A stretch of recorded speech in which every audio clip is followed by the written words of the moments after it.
তুমি তাকে 2040 টাকা দিতেই হবে, দিয়ে আমার টিকিট কেটে ভিজিট কইরা সিনেমা দেখতে আসবে, ঠিক না?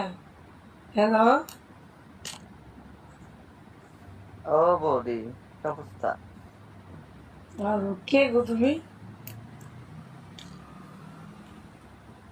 নীরব। নীরব তো চেহারা কইছে, কিন্তু নিচের কিনা দেখি নাই দেখে বুঝতে পারি না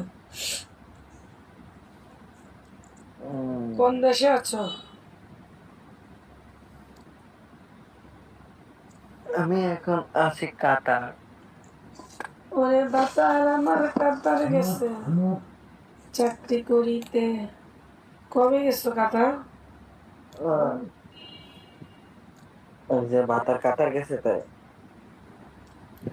বৌদি আর সহ্য হচ্ছে না, সহ্য না হলে বিকাশটা করে ফেলাও, কি বলো নীরব?